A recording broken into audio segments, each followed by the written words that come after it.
It was a portrait that at first glance seemed to promise nothing more than a family's quiet pride. Three brothers stood shoulder to shoulder, their faces composed, their clothes immaculate, the kind of photograph meant to be kept in a parlor, framed and passed down. The eldest, tall and broad-shouldered, wore a suit that fit him as if it had been made for him. The middle brother's jaw was sharp, his eyes steady. The youngest looked almost boyish, though his posture suggested a seriousness beyond his years. The backdrop was the painted garden common to studio portraits of the era, a soft illusion of trees and distant light. The photographer had arranged them with care. The light fell across their faces in a way that made the skin glow, the collars crisp, the eyes reflective. It was a portrait of strength, of unity, of a family that wanted to be remembered as respectable and whole. But when Dr. Helen Carter first saw the glass plate negative, something about that strength felt incomplete. She had been cataloging a donation from an estate sale in Brooklyn, dozens of glass negatives wrapped in yellowed newspaper, a jumble of faces and places from the late 19th century. Most of the images were ordinary: a grocer with his ledger, a wedding party, a child in a sailor suit. Then she found the plate with the three brothers. The plate number etched in the corner, NY189134, was faint but legible. The inscription on the back of the paper sleeve read, in a careful hand, Johnson Brothers, 1891. Helen had handled thousands of plates in her career. She knew how to read the small, telling details. She knew how to look for what was not said. She noticed the hands first. The eldest's right hand was clenched, but two fingers extended at a precise angle. The middle brother's hand rested on his brother's shoulder, but his thumb pressed against the fabric in a way that seemed deliberate rather than casual. The youngest's hand was partially hidden, but his index finger protruded, pointing not at anything in the frame but at an invisible axis between them. In an era when exposure times required absolute stillness, every pose was intentional. People held props, folded their hands, rested them on chairs. These gestures were too specific to be accidental. Helen took the plate back to her office and photographed it with a high-resolution camera. On her laptop, the image expanded until the texture of the fabric and the faint lines on the brothers' knuckles were visible. She zoomed in on the hands until the fingers filled the screen. The shapes were unmistakable. They were not random, they were a language. She called Marcus Hill, a colleague who had spent his life studying African American communities in the post-Reconstruction North. Marcus arrived the next morning with a satchel of court records and city directories. They projected the image on the research room wall and began to talk through possibilities. Codes and signals had been used before, quilts and songs on the Underground Railroad, subtle gestures among abolitionists. But this was 1891, a time when the battles had shifted from emancipation to survival within a system that still refused to recognize full personhood. Marcus spread out legal documents from the 1880s and 1890s, property disputes, marriage challenges, contested wills. He pointed to a pattern that had always troubled him. Many African American families who had migrated north after the Civil War arrived with little official documentation. Birth certificates were rare, marriage licenses often absent, and property deeds could be challenged by unscrupulous neighbors or officials. Without paperwork, a family's claim to land, to a business, to a name could be erased. Marcus had been tracing the informal networks that communities built to protect themselves: mutual aid societies, church committees, teachers who vouched for children's ages. He had suspected that photographs might have played a role, but he had never seen anything like this. They brought in Sarah Chen, a historian of visual communication, who had a knack for decoding the kinds of nonverbal systems people used when words were dangerous. Sarah traced the hand positions digitally, overlaying them with other images from the same donation. 3 more plates showed similar gestures: a couple with intertwined fingers forming a pattern, a man with his hand on a Bible with 2 fingers extended, a woman whose thumb and forefinger created a small loop. The gestures varied, but they shared a precision that suggested a shared grammar. "Think of it as a verification system," Sarah said. Not letters, not a cipher in the classical sense, but categories. A hand position could indicate role, head of household, witness, petitioner. Another could indicate status, documented, undocumented, in need of assistance. Combined, they could convey a short, verifiable statement. "This is John Doe, head of household. He is known to the church. He is seeking help with property." The idea felt audacious, but the evidence accumulated quickly. Helen found a reference to Studio 134 in an 1890 city directory: Hart & Co., portrait photographers, 7th Avenue. William Hart, the proprietor, had been trained in Boston and moved to New York in 1888. He advertised in local African American newspapers, offering affordable portraits and promising dignity in his work. That alone was unusual. Many white photographers either refused black clients or charged them more. Hart's studio, according to a short interview in a progressive paper, believed in the power of images to assert respectability. Marcus dug into court records and found a lawyer named Charles Bennett who appeared repeatedly in property disputes involving African American plaintiffs. Bennett's files were meticulous. In several cases, he submitted portraits as part of his evidence, family photographs that showed the claimant's presence in the community, their relationships, their respectability. In one case, a deed was contested by a neighbor who claimed the claimant had no right to the land. Bennett presented a portrait of the claimant's family, dated and taken at Hart's studio, along with testimony from a minister and a teacher. The judge ruled in favor of the claimant. The portrait, Bennett argued, was not mere vanity. It was proof of a life lived in the neighborhood, of ties that could be corroborated. Helen and Marcus began to see a pattern. Hart's studio, Bennett the lawyer, church committees and teachers who vouched for families, and a set of photographs that contained subtle, repeatable gestures. They found letters in the archives, handwritten correspondence between ministers and community leaders, discussing the need for records when official records failed. One letter, dated March 1892, mentioned expanding our photographic documentation and a system of signs to indicate status. The letter was unsigned, but the language was unmistakable. They traced the Johnson brothers to a brownstone in Bedford-Stuyvesant. The estate sale that had produced the negatives belonged to a family named Johnson. The seller, an elderly woman named Patricia Johnson, confirmed that the plate had come from her family's attic. She remembered the portrait vaguely, her great-uncles, she thought, though the names had blurred over generations. Patricia's grandmother had told stories of relatives who helped people in the old neighborhood, but the details had been lost. When Helen described the hand positions, Patricia's eyes filled with tears. "My grandmother used to say they were proud men," she said. She said they kept their heads up even when things were hard. With Patricia's permission, Helen and Marcus began to reconstruct the brothers' lives. Census records placed the Johnson family in Brooklyn in the 1880s and 1890s. Church minutes from a nearby congregation recorded baptisms and marriages, and a teacher's ledger listed the brothers as students at a local school. The more they dug, the more the portrait's missing element revealed itself. The brothers were not missing anything in the frame. What was missing was the official recognition that would have made their lives secure. The portrait, with its coded hands, was a substitute for the paperwork they lacked. As the research deepened, the network's sophistication became clearer. Hart's studio kept ledgers, appointments, plate numbers, notes. Helen found a ledger entry that matched the plate number etched on the Johnson negative. Next to the entry in Hart's cramped script was a notation: J. Johnson, 3 Bros, code positions. Hart's ledgers were not public records, they were private business documents, but they showed that Hart understood the purpose of the images he produced. He was not merely a tradesman, he was a participant in a quiet system of documentation. They found more evidence in the files of Charles Bennett. Bennett's correspondence with ministers and teachers revealed a coordinated effort to create a parallel archive. In one letter, Bennett wrote, "When the clerk refuses to accept a deed without a birth certificate, we will present the portrait and the attestations. The court will see the family, and the community will speak for them." In another, he advised a minister to ensure the family is photographed with the proper signs so that when the time comes, the image will speak for itself. The hand positions, Helen realized, were not arbitrary. They were a shorthand for a bundle of attestations: church membership, teacher's testimony, community standing, and a lawyer's willingness to vouch. A portrait could be taken, cataloged, and stored. When a family faced a challenge, an eviction, a contested will, a disputed deed, they could present the portrait as part of a packet of evidence. The judge might not be swayed by a family's word alone, but a photograph, dated and taken by a reputable studio, accompanied by attestations from known community figures, could tip the scales. The implications were enormous. For generations, historians had assumed that African American communities in the post-Reconstruction North were simply marginalized and left to fend for themselves. The discovery suggested something else: a deliberate, organized response to exclusion. It was not merely survival, it was strategy. It was a form of civic engineering, a way to create records when the official ones were withheld. Word of the discovery spread slowly at first, then more rapidly as Helen and Marcus published a preliminary note in a small academic journal. Other historians began to look at their own local archives and found echoes: photographs with odd hand positions, studio ledgers with similar notations, lawyers who used portraits as evidence. In Philadelphia, a researcher found a set of images taken by a photographer who had advertised in the same African American newspapers as Hart.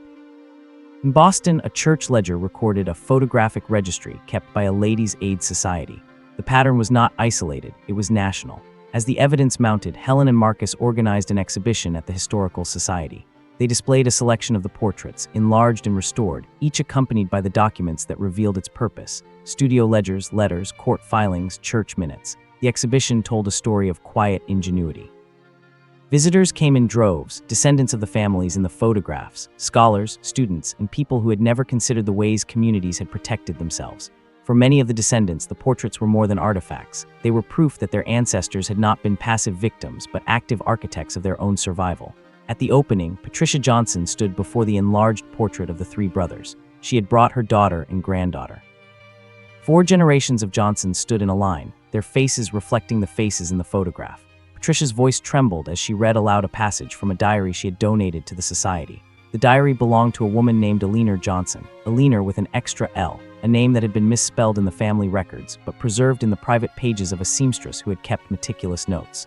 Eleanor had written about the day the portrait was taken. "Mr. Hart is kind," she had written. "He says the picture will help us when the papers do not. The boys were nervous, but I told them to stand straight.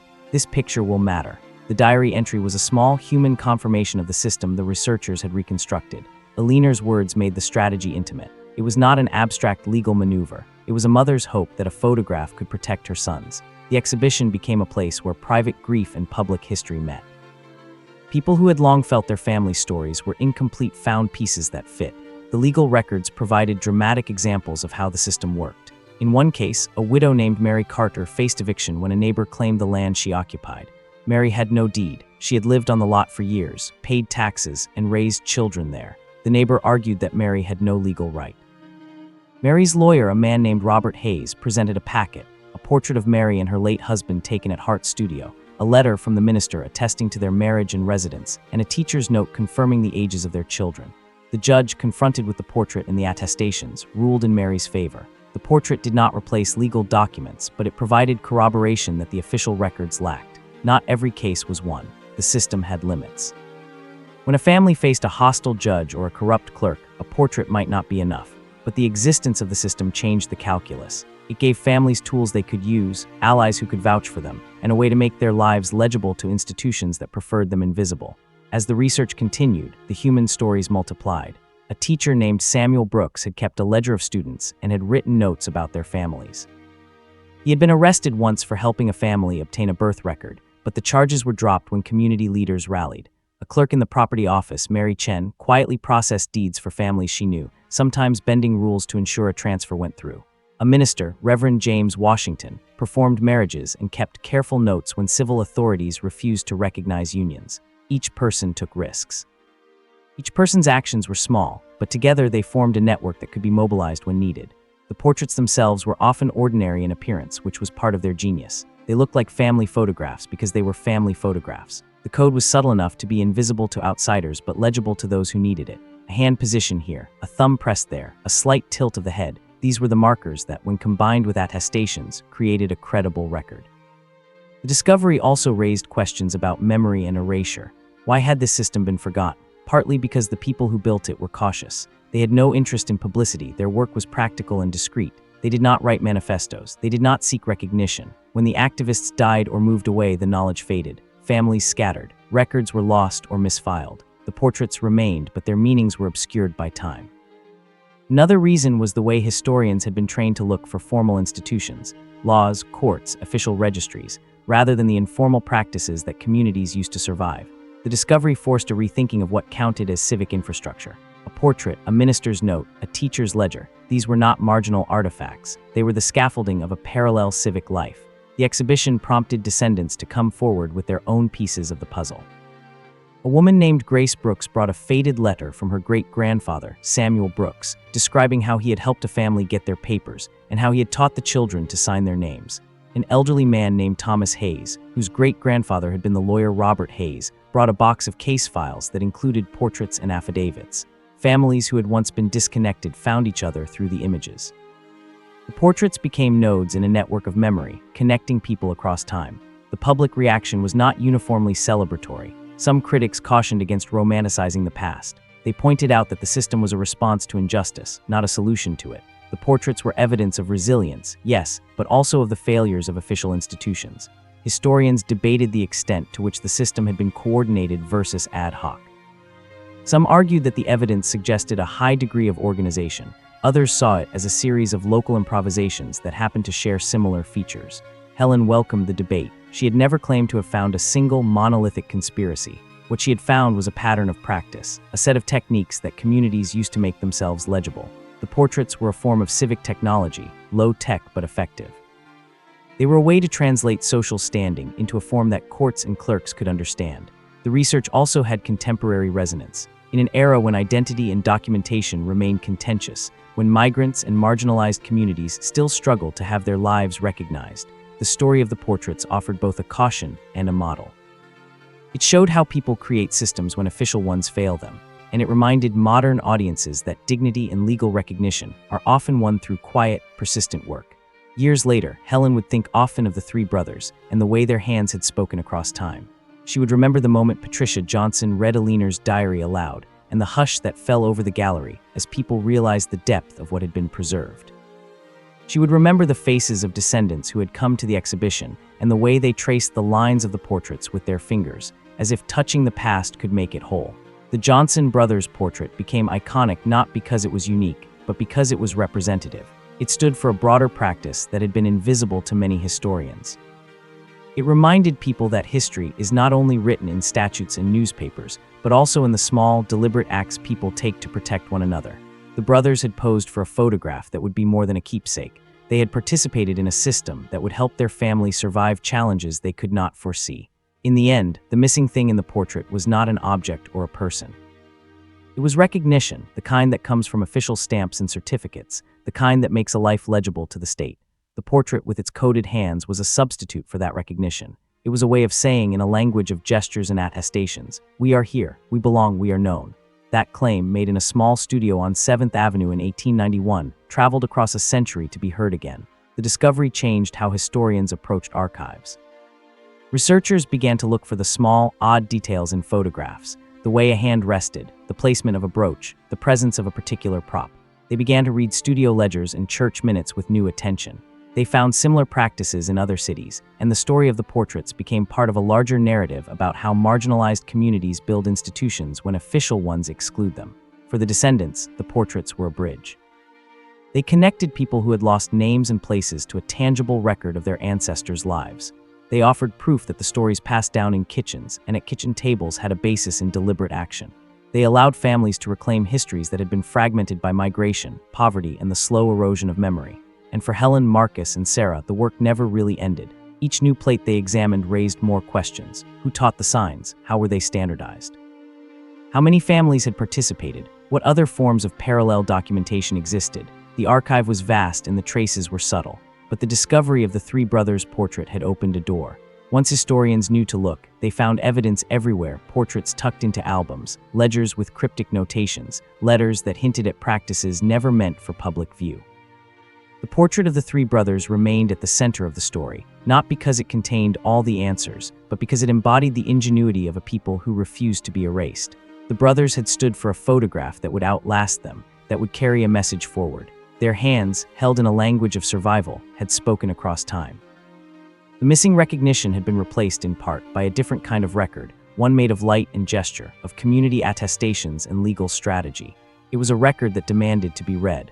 When the exhibition closed, the Historical Society digitized the collection and made it available to the public. Descendants could view the portraits online, download copies, and add their own memories. The portraits became part of a living archive, one that invited participation rather than passive consumption. People added names, dates, stories. The images that had once been private became public resources for families and scholars alike. Years later, a young student would write a thesis on the portraits, arguing that they represented a form of civic literacy developed under duress. Another scholar would trace the practice to similar efforts in immigrant communities, showing how marginalized groups across the city used informal documentation to assert claims. The story of the three brothers would be taught in classrooms, not as a curiosity, but as an example of how people create systems of recognition when official ones fail them. And in a small frame in a Brooklyn living room, a faded copy of the portrait would hang for generations, a reminder that dignity can be preserved in the most ordinary of objects. The brothers' faces would look out at grandchildren and great-grandchildren who would not know the full story but would feel, in some deep way, the weight of what had been preserved. They would know that their ancestors had not been passive, that they had acted with intention and courage, and that a photograph, simple, deliberate, and coded, had helped keep them whole. The portrait had looked strong from the beginning, but its strength was not only in the men who posed for it. Its strength lay in the network of people who understood how to make a life legible. The photographer who kept careful ledgers, the minister who attested to marriages, the teacher who recorded names, the lawyer who presented images in court. The portrait was a node in a system of care and verification, a small but powerful technology of survival. When historians finally read it, they discovered not what was missing from the frame, but what had been missing from the record, a recognition of the ways ordinary people built extraordinary defenses against erasure. And so the three brothers, who had stood for a photograph in 1891, became more than a family portrait. They became a testament to a community's ingenuity, a symbol of quiet resistance, and a reminder that sometimes the most ordinary objects carry the most extraordinary truths. Their hands, held in a language of survival, had spoken across time, and when historians